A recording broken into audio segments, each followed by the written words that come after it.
बड़ी खबर, बड़ी और नई जानकारी जो निकलकर सामने आ रही है। एक नया वीडियो सामने आया है और ये बताया जा रहा है कि सीसीटीवी फुटेज है जिस वीडियो में देखा जा सकता है साफ जिस वक्त ये धमाका हुआ उस वक्त आसपास किस तरीके का माहौल था। ये आपको तस्वीरें हम दिखा रहे हैं, धमाका होता हुआ इसमें साफ रिकॉर्ड हुआ है। सीसीटीवी में आप देख सकते हैं कि शाम का वक्त है, आसपास भारी हलचल देखी जा रही है, जाम काफी लगा हुआ है, चारों तरफ गाड़ियों की कतार और अमूमन इस इलाके में ऐसा ही होता है। ऐसी ही तस्वीरें देखी जाती हैं, तेज धमाके की आवाज आती है, पूरा इलाका दहल जाता है। ये सब कुछ इतनी तेजी से होता है कि किसी को पता तक नहीं चलता कि आखिर हुआ क्या है। ये दिल्ली धमाके का सबसे नया वीडियो है, ये सीसीटीवी फुटेज जो अब सामने आया है, जिसके धमाके से पहले तस्वीर कैसी थी, धमाका कैसे हुआ, उस वक्त कैसा माहौल था, कैसा मंजर था, आसपास कितनी भीड़ थी, सब कुछ इस सीसीटीवी कैमरे में रिकॉर्ड हुआ। क्योंकि यहाँ पर कई कैमरे लगाए गए हैं अलग अलग जगहों पर, हर एक कोने की निगरानी रखी जाती है और उसी में से एक ये वीडियो जो अब सामने आया जिसमें आप साफ तौर पर देख सकते हैं कि शाम के वक्त ये इलाका जो है यहाँ पर इसी तरीके की हलचल होती है। क्योंकि यहाँ लोग घूमने फिरने भी आते हैं, खरीदारी के लिए भी आते हैं। एक तरफ लाल किला है, दूसरी तरफ चांदनी चौक है, मेट्रो स्टेशन का वो गेट जहां पर ये धमाका हुआ से चंद कदमों की दूरी पर मौजूद है। और वहीं पर जब ये धमाका अचानक से होता है तो सब कुछ जैसे ठहर जाता है, दहल जाता है। आसपास के लोगों को ये समझने में काफी वक्त लग गया था कि आखिर यहाँ पर हुआ क्या है। और इन तस्वीरों को देखकर भी ये साफ समझ में आ रहा है कि किसी को भी उस वक्त इस बात का ना तो अंदाजा था ना आभास था कि आखिर अगले ही पल उनके साथ क्या होने वाला है।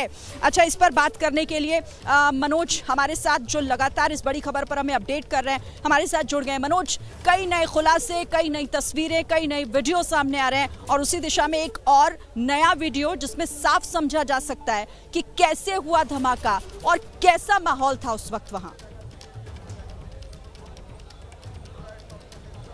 जी बिल्कुल, वीडियो बिल्कुल उसी वक्त का है जिस पर लिखा है 18:50 यानी 6:50 का वक्त था।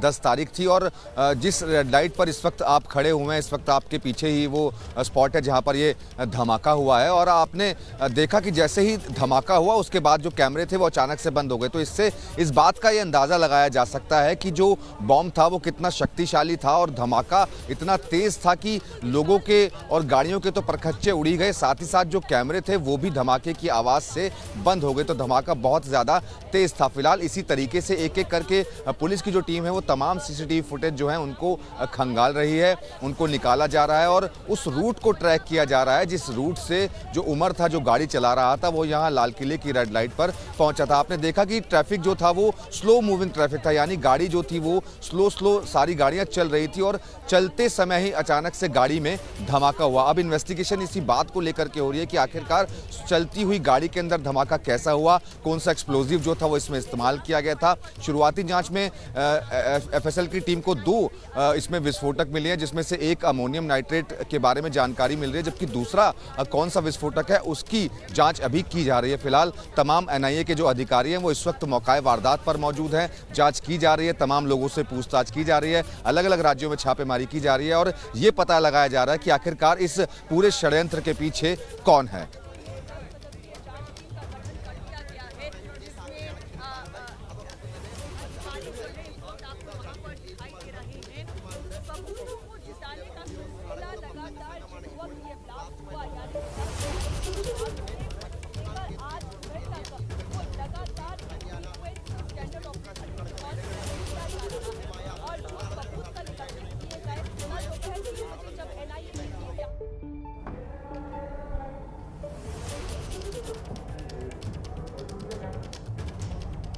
तो दिल्ली धमाके को लेकर लगातार जांच आगे बढ़ रही है और हमारे संवाददाता मनोज वर्मा भी हर एक जानकारी आप तक पहुंचा रहे हैं, किस तरीके से तार जुड़ रहे हैं और कहां-कहां जांच एजेंसियों की पैनी नजर है। इसी बीच जो वीडियो सामने आए हैं वो भी आपको हम लगातार दिखा रहे हैं। धमाके का नया सीसीटीवी फुटेज भी सामने आया, वो इस वक्त आपके सामने है। लोग किस तरीके से वहां पर हर रोज की तरह पहुंचे हुए थे और किसी को ये अंदाजा भी नहीं था कि इस तरीके से वहां पर धमाका हो जाएगा। लोग समझ पाते उससे पहले वहां धमाका हुआ और चीख पुकार मच गई। अब इस पूरे ही मामले को लेकर जांच लगातार की जा रही है, कईयों की गिरफ्तारी हो चुकी है और अलग अलग राज्यों में जांच पड़ताल लगातार की जा रही है। ये बड़ी खबर और इस पर हर एक अपडेट एबीपी न्यूज आप तक लगातार पहुंचा रहा है। देखिए, अब जांच भी लगातार आगे बढ़ रही है, कई एजेंसी इसमें जांच कर रही है, लेकिन अब इसकी जो जांच है इस धमाके की वो एनआईए को सौंपी गई है और एनआईए ने जांच टीम का गठन भी कर दिया है। आपको जानकारी मैं दे दूं, इस वक्त 10 अफसरों की एक टीम का गठन किया गया है जो इस पूरे मामले की तफ्तीश करेंगी। एनआईए के एडीजी विजय सखारे के नेतृत्व में ये जांच अब आगे बढ़ेगी। सूत्र जानकारी महत्वपूर्ण ये दे रहे हैं कि इस केस डायरी को अब कब्जे में ले लिया एनआईए की टीम ने। अब वो केस पूरी तरीके से आप ये कह सकते हैं कि एनआईए के कब्जे में, और वही अब इस जांच को आगे बढ़ाएगी। दिल्ली, हरियाणा, जम्मू कश्मीर पुलिस से भी केस डायरी ली जाएगी, क्योंकि इसके तार सिर्फ यहां तक तो सीमित नहीं है, अलग अलग राज्यों में भी हैं, चाहे कश्मीर हो या फिर उत्तर प्रदेश हो या अब तो महाराष्ट्र तक की बात आ रही है सामने। तो सभी जगहों से अब जो भी जानकारी है वो एनआईए अपने पास जुटाएगी और उसके बाद इस जांच को आगे बढ़ाया जाएगा। इस वक्त की बड़ी खबर है और इस पर बात करने के लिए हमारे साथ पवन गौड़ जुड़ गए हैं। पवन गौड़ का रुख हम कर लेते हैं। पवन, एनआईए अब एकदम एक्शन मोड में अलग अलग जगहों से जानकारी जुटाई जा रही है, कहां तक जांच आगे बढ़ी है, किस तरीके से आगे बढ़ेगी, अपडेट क्या है इस पर?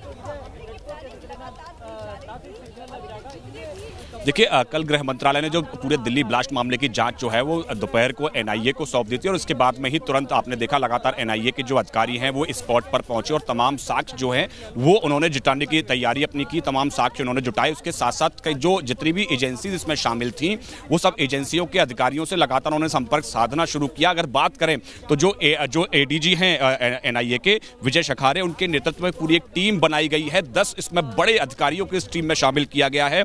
उसकी बात करें तो उसमें एक आईजी रैंक के अधिकारी हैं, 2 डीआईजी रैंक के अधिकारी हैं और 3 एसपी रैंक के अधिकारी हैं। उसके अलावा जो बचे हुए अधिकारी हैं वो डीएसपी रैंक के अधिकारी हैं। तो अपने आप ये समझा जा सकता है कि तमाम जो सीनियर और एक्सपीरियंस्ड जो अधिकारी हैं उनको इस पूरे मामले की जांच में शामिल किया गया है एनआईए की तरफ से। अब वो तमाम जो अन्य जो जांच एजेंसीज हैं, चाहे वो आईबी की बात करें या उसके अलावा दिल्ली पुलिस की बात करें या फिर फरीदाबाद पुलिस की बात करें या फिर जम्मू कश्मीर पुलिस की बात करें, तो उन सब पुलिस अधिकारियों से संपर्क में है लगातार। अभी आईबी के जो डायरेक्टर हैं उनके साथ उनकी एनआईए के जो एडीजी हैं उनकी बैठक चल रही है, उनसे लगातार पूरे अपडेट्स अब तक के इस मामले पर ले रहे हैं। उसके बाद में आज शाम तक जो चाहे वो दिल्ली पुलिस की बात करें या फिर हरियाणा पुलिस या फिर जम्मू कश्मीर पुलिस की जो बात करें, अब तक जो जांच इन तीनों ही राज्यों की पुलिसों ने की है उनसे जो केस डायरी है अब तक के जो अपडेट्स वहां है वो एनआईए अपने पास ले लेगी और आगे इस जांच को बढ़ाया जाएगा। यानी कि अब एनआईए ने अपनी जांच को तेज कर दिया है। लगातार कौन कौन लोग कहां से आप हमारे साथ रहिएगा पवन, लेकिन इसी बीच दिल्ली धमाके पर नए खुलासे भी हो रहे हैं। जांच एजेंसियां अपनी अपनी तरीके से अब इस मामले में कार्रवाई कर रही है, एक्शन काफी तेज हो चला है।